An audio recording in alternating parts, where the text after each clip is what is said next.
A question paper is not just a bundle of sheets.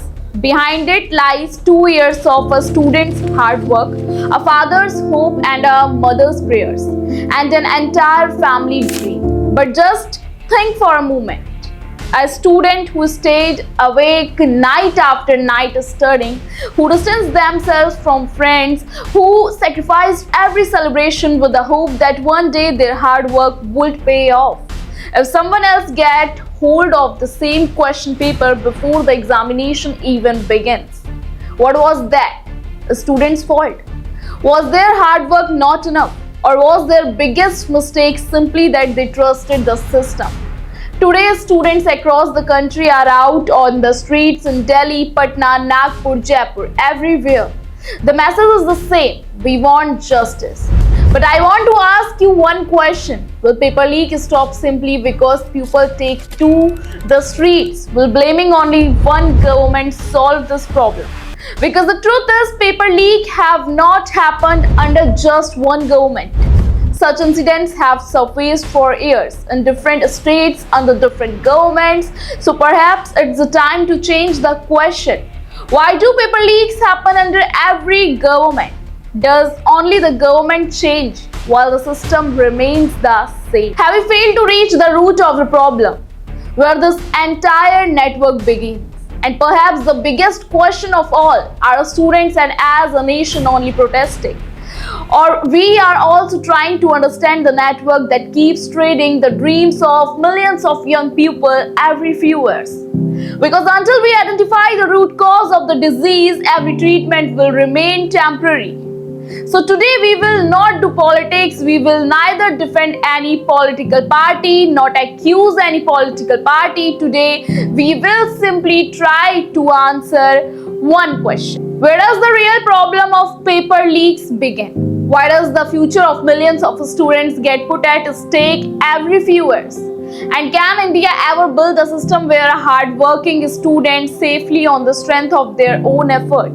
Whenever paper leaks become a topic of discussion, politics begins almost immediately. Some say the government is responsible, others say the opposition is playing politics. But the truth is that paper leaks in India have never been limited to the tenure of just one political party.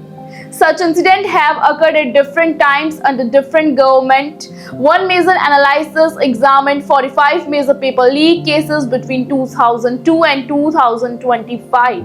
According to that analysis, approximately 38.6 million candidates were affected. Out of the 45 cases, 23 occurred under BJP governments or BJP controlled institutions. 14 occurred under Congress governments or Congress controlled institutions. The remaining cases occurred under regional parties and coalition governments. What does this tell us? It tells us that the problem does not belong to one political party. The problem lies in a system where the security of a single examination paper determines the future of millions of students. If we look back, this problem is not new. 1997 IIT JEE paper leak, even IIT JEE, one of the India's most prestigious entrance examination, could not escape a paper leak controversy. The examination had to be conducted again. This incident showed that the problem was not limited to small examinations.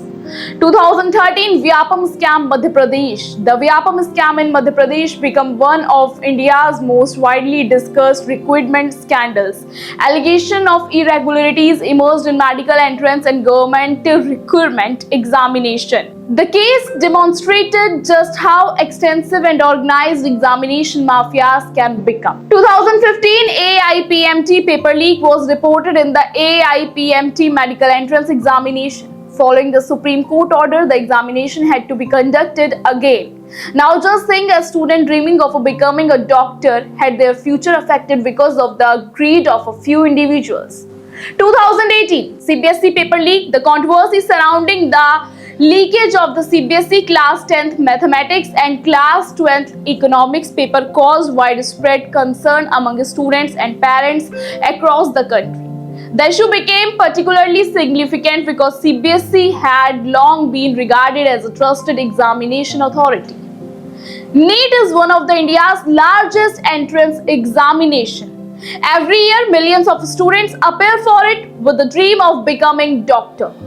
Following the NEET UG 2024 controversy, a nationwide debate began over the examination system.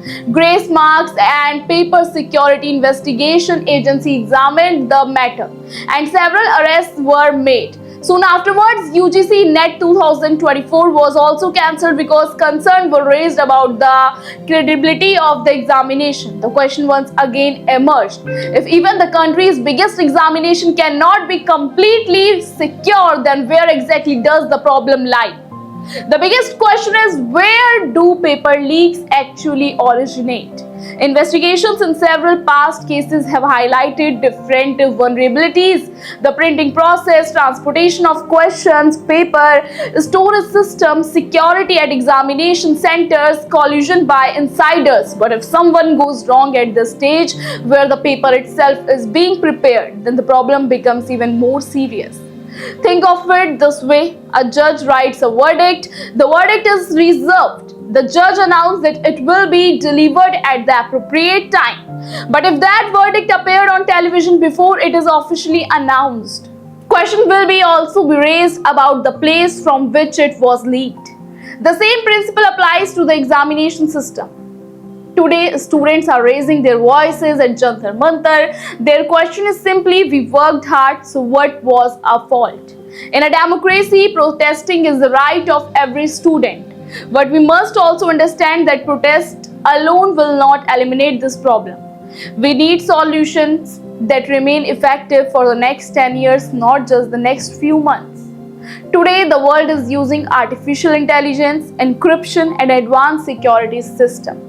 So why shouldn't our examination system do the same? We must ask, can the number of people involved in preparing question papers be reduced?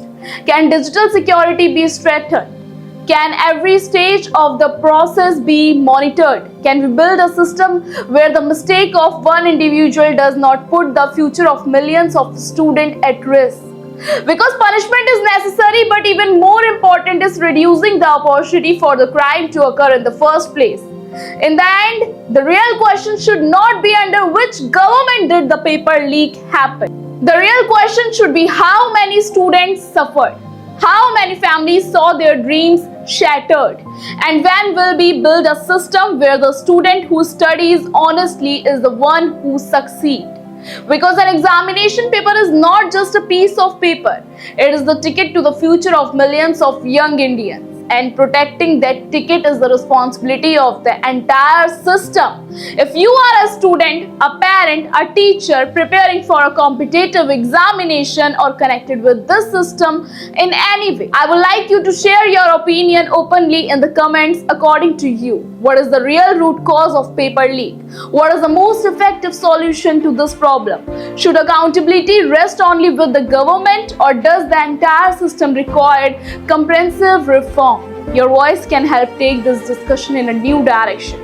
Please share this video as widely as possible so that this issue does not remain confined to social media but also reaches those who have the power to bring about meaningful change. And if you want Kaam Ki Baat to continue having balanced and meaningful discussions on serious public interest issues, then become a part of this conversation.